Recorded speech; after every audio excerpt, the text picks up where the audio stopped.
الرحیم۔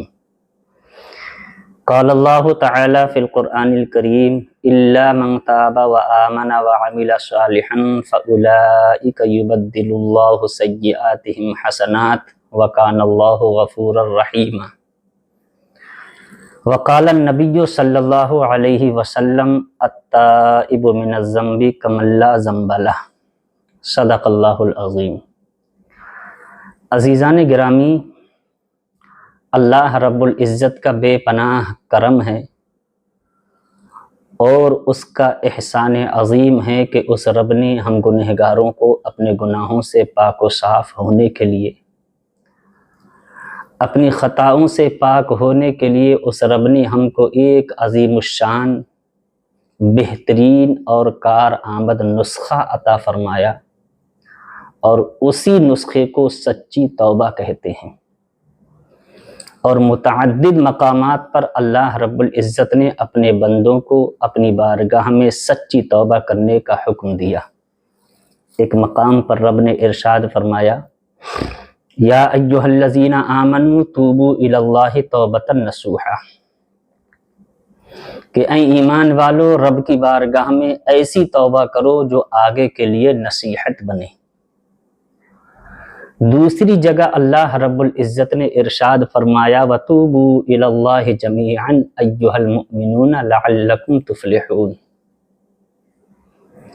فرمایا اور اے ایمان والو تم سب کے سب رب کی بارگاہ میں سچی توبہ کرو تاکہ تم فلاح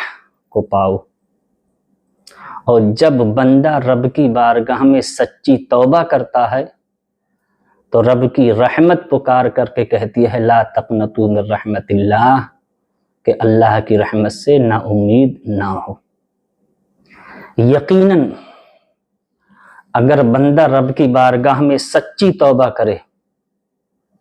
اور اپنی توبہ کو اعمال صالحہ کی صداقت سے مزین کرے اور اعمال صالحہ کی صداقت کی اپنی توبہ پر مہر لگائے، اور جس گناہ سے بندہ توبہ کر رہا ہے اس گناہ کو آنے والی زندگی میں نہ کرنے کا عزم مصمم کر کے اپنی توبہ کی توثیق کر لے، تو صرف رب بندے کے گناہوں کو معاف نہیں فرماتا،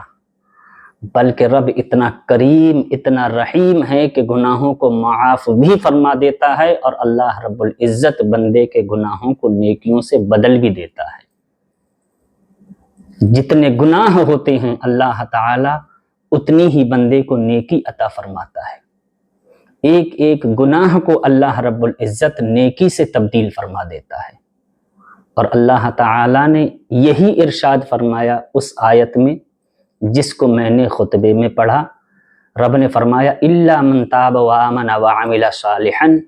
فاولئک یبدل اللہ سیئاتہم حسنات، وہ لوگ جنہوں نے سچی توبہ کی اور اپنی توبہ پر اعمال صالحہ کی صداقت کی مہر لگائی اور آنے والی زندگی میں گناہ نہ کرنے کا عزم مصمم کر کے اپنی توبہ کی توثیق کر لی، تو رب فرماتا ہے فَأُولَئِكَ يُبَدِّلُ اللَّهُ سَيِّئَاتِهِمْ حَسَنَات، تو یہی ہیں وہ لوگ کہ جن کی برائیوں کو اللہ رب العزت نیکیوں میں تبدیل فرما دیتا ہے، جن کے گناہوں کو اللہ تعالی نیکیوں سے بدل دیتا ہے، جن کی سیئات کو اللہ رب العزت حسنات سے تبدیل فرما دیتا ہے۔ یعنی جتنے اس کے گناہ ہوتے ہیں اللہ رب العزت ان کو معاف بھی فرما دیتا ہے، اور اتنی ہی تعداد میں اللہ تعالیٰ اپنے اس بندے کو جو رب کی بارگاہ میں سچی توبہ کر رہا ہے اتنی ہی نیکیاں عطا فرماتا ہے۔ اس آیت کی مفسرین کرام نے الگ الگ تفسیر بیان کی، علامہ پانی پتی نے الگ تفسیر بیان کی، لیکن اس آیت کی سب سے بہترین تفسیر جس کو میں سمجھتا ہوں وہ حدیث ہے جس کو امام مسلم نے مسلم شریف کتاب الایمان باب ادنا اہل الجنتی منزلتن فیہا کے تحت بیان فرمایا. کیونکہ صاحب قرآن کی زبان ہی سے قرآن کے معانی اور مفاہیم کو سمجھا جائے، اس سے بہتر کوئی تفسیر ہو نہیں سکتی. جس کو تفسیر القرآن بالحدیث کہا جاتا ہے، قرآن کی تفسیر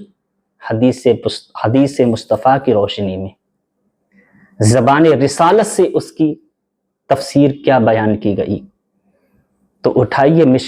مسلم شریف کتاب الایمان باب ادنا اہل الجنتی منزلتن فیہا کے تحت امام مسلم فرماتے ہیں. امام مسلم فرماتے ہیں حدثنا محمد بن عبداللہ ابن نمیر قال حدثنا ابی قال حدثنا الاعمش عن المعرور ابن سوید عن ابی ذر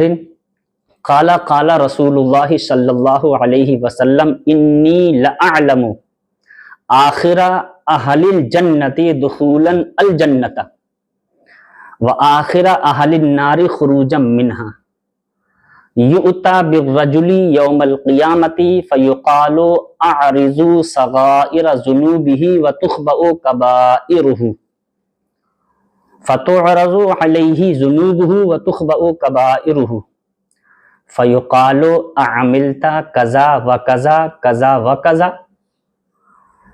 وہو مشفق من الکبائر وہو یقر ولیس ینکر فیقال اعطوہ مکان کل سیئۃ حسنۃ فیقول یا ربی ان لی ذنوبا کبائر لا اراہا ہاہنا وَلَقَدْ رَأَيْتُ رَسُولَ اللَّهِ صلی اللہ علیہ وسلم ضَحِكَ حَتَّى بَدَتْ نَوَاجِزُهُ. اس آیت کی تفسیر اس حدیث کی روشنی میں ہم دیکھیں، زبان مصطفیٰ سے اس آیت کے معانی اور مفاہیم کو سمجھیں کہ کس طرح سے اللہ رب العزت اپنے بندوں کے گناہوں کو، خطاؤں کو، سیئات کو حسنات میں تبدیل فرمائے گا. تو حضرت امام مسلم فرماتے ہیں کہ اللہ کے رسول صلی اللہ علیہ وسلم نے ارشاد فرمایا، کل قیامت میں ایک شخص کو اللہ رب العزت کی بارگاہ میں پیش کیا جائے گا. یؤتی بالرجل یوم القیامت فیقال اعرضوا صغائر ذنوبہ وتخبأ کبائرہ. جب اس بندے کو رب کی بارگاہ میں پیش کیا جائے گا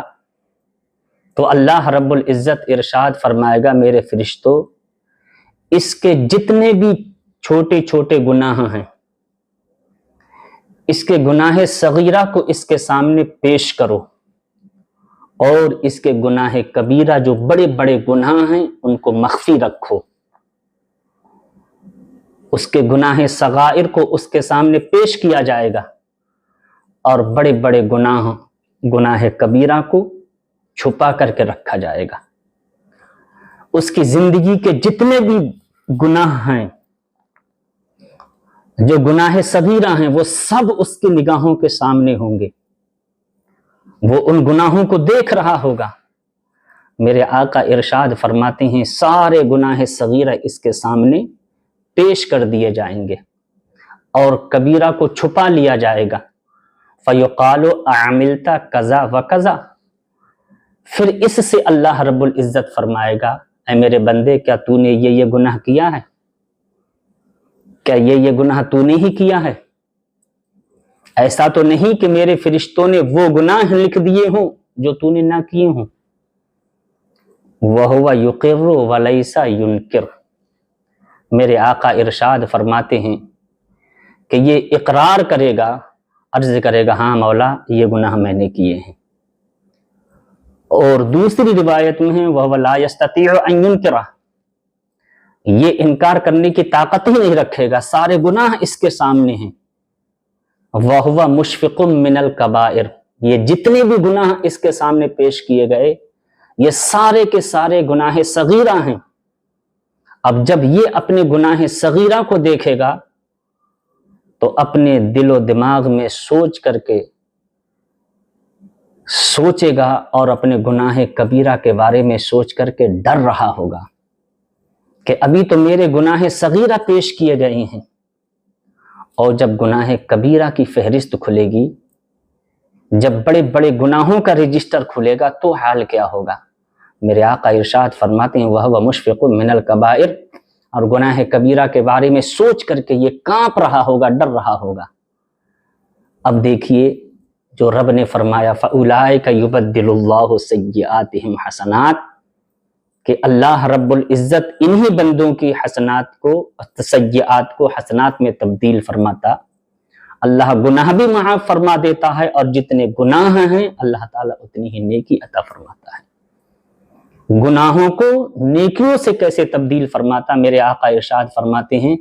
اب جب سارے گناہ صغیرہ اس کے سامنے ہو گئے اور کبیرہ کے بارے میں سوچ سوچ کر کے یہ کانپ رہا ہوگا، تو اللہ رب العزت کا دریا رحمت جوش میں آئے گا، اور رب فرمائے گا اعطوہ مکانہ کل سیئۃ حسنۃ۔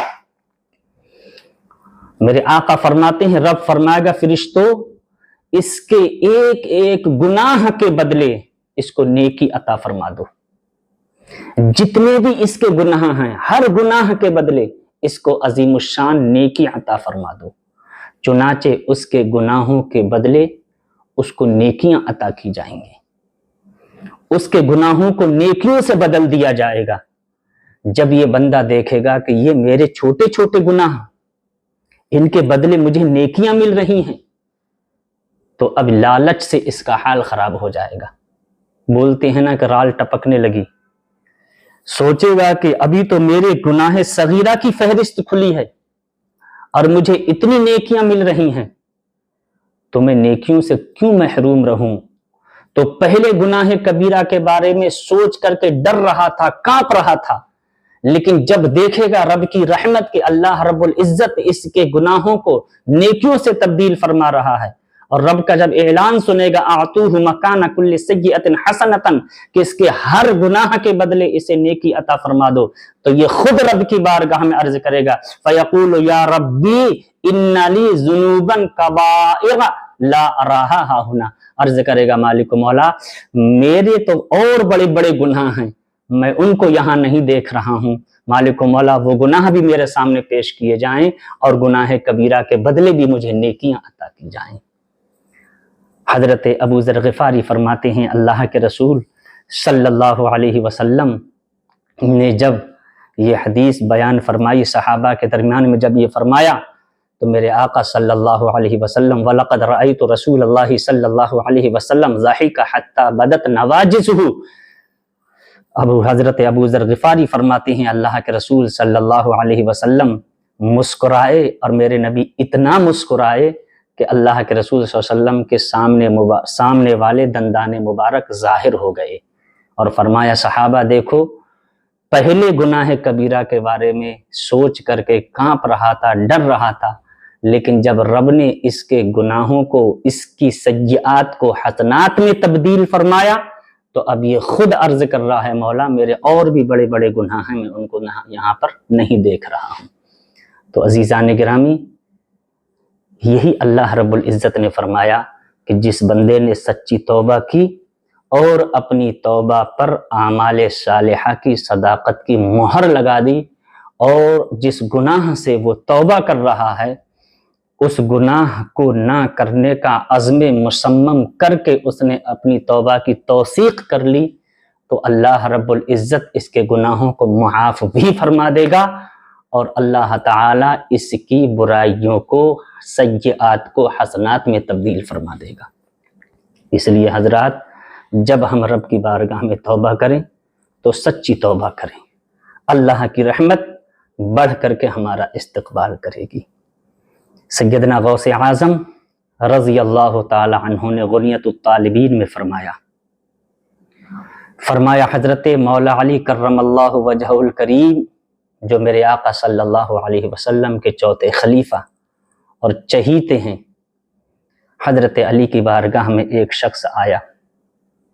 اور آ کر کے عرض کی امیر المؤمنین، کیا گنہگاروں کا بھی حصہ اللہ کی رحمت میں ہے؟ جب اس نے یہ سوال کیا کیا اللہ کی رحمت میں گنہگاروں کا بھی حصہ ہے، تو حضرت علی رضی اللہ تعالی عنہ نے 2 برتن منگوائے، ایک گندا تھا، کیچڑ میں آلود تھا،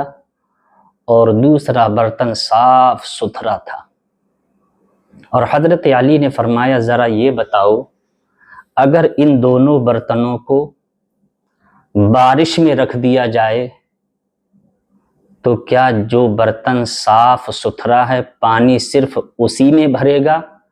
یا جو برتن گندا ہے کیچ میں آلود ہے اس میں بھی پانی بھرے گا؟ تو اس نے عرض کی حضور بارش کا پانی تو دونوں برتنوں کو بھر دے گا۔ تو حضرت علی رضی اللہ تعالی عنہ نے جواب دیا، فرمایا وَكَذَلِكَ رَحْمَةُ اللَّهِ تَعَالَى تَعُمُّ الطَّائِعَ وَالْعَاصِي، فرمایا اسی طرح اللہ کی رحمت ہر فرما بردار اور گنہگار اور نافرمان کے لیے عام ہے۔ شرط یہ ہے کہ بندہ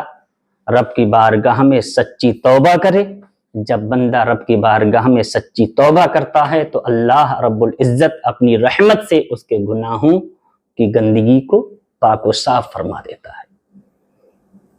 مشکاۃ شریف کتاب التوبۃ والاستغفار پر یہ حدیث پاک ہے کہ شیطان اللہ رب العزت کی بارگاہ میں حاضر ہوا۔ میرے آقا فرماتے ہیں شیطان نے رب سے عرض کی، اے مالک و مولا، جب تک تیرے بندے زندہ رہیں گے میں ان سے گناہ کرواتا رہوں گا اور ان کو بہکاتا رہوں گا۔ جب شیطان نے یہ کہا کہ میں جب تک تیرے بندے زندہ رہیں گے میں ان سے گناہ کرواتا رہوں گا اور ان کو بہکاتا رہوں گا، تو میرے نبی نے ارشاد فرمایا، اللہ رب العزت نے جواب ارشاد فرمایا شیطان کو، وَعِزَّتِي وَجَلَالِي وَارْتِفَاعِ مَكَانِي مَا أَزَالُ أَغْفِرُ لَهُمْ مَا اسْتَغْفَرُونِي، فرمایا شیطان سن، مجھے میری عزت و جلال کی قسم، میری مکان کی بلندی کی قسم، جب تک میرے بندے میری بارگاہ میں سچی توبہ کرتے رہیں گے اپنی رحمت کے پانی سے میں ان کے گناہوں کو دھوتا رہوں گا۔ اس لیے عزیزان گرامی ہمیشہ رب کی بارگاہ میں توبہ کرتے رہیں۔ آپ غور کیجئے کہ شیطان ہمارا دشمن ہے، ہمارا مخالف ہے، جس نے رب کی بارگاہ میں قسم کھائی، لیکن اللہ رب العزت نے بھی اپنے بندوں کو اپنی رحمت کا سہارا دیا اور فرمایا شیطان سن، جب تک میرے بندے میری بارگاہ میں توبہ کرتے رہیں گے میں اپنی رحمت کے پانی سے ان کے گناہوں کو دھوتا رہوں گا۔ جہاں شیطان ہمارا دشمن ہے، مخالف ہے، وہیں پر اللہ رب العزت ہم پر مہربان بھی ہے اور ہمارا مددگار بھی ہے۔ تو سچی توبہ کریں۔ اگر ہم سچی توبہ کریں گے تو اللہ رب العزت ہمارے گناہوں کو معاف بھی فرما دے گا، اور صرف معاف ہی نہیں بلکہ فَأُولَئِكَ يُبَدِّلُ اللَّهُ سَيِّئَاتِهِمْ حَسَنَاتٍ، اللہ رب العزت ہماری خطاؤں کو نیکیوں میں تبدیل فرما دے گا۔ اس آیت کی اصل مقصد مجھے اسی آیت کی تفسیر بیان کرنا تھی، جو اللہ کے رسول صلی اللہ علیہ وسلم نے حدیث بیان فرمائی کہ قیامت میں اس شخص کے گناہ صغیرہ کو جب پیش کیا جائے گا اور اس کے بدلے جب اللہ اسے نیکیاں عطا فرمائے گا تو وہ بندہ خود کہے گا مالک و مولا میرے گناہ کبیرہ بھی ہیں، لہذا مجھے ان کے بدلے بھی نیکیاں عطا کی جائیں۔ شرط یہ ہے کہ ہم اپنے دل سے سچی توبہ کریں۔ آنے والا جو مہینہ ماہ رحمت، ماہ مغفرت، ماہ سعادت، ماہ برکت ہے، اس میں ہم زیادہ سے زیادہ اعمال صالحہ کریں اور اپنے گناہوں سے سچی توبہ کرنے کی کوشش کریں، اور آنے والی زندگی میں گناہوں سے بچ کر کے اپنی زندگی شریعت و سنت کے دائرے میں رہ کر کے گزارنے کی اللہ رب العزت کی بارگاہ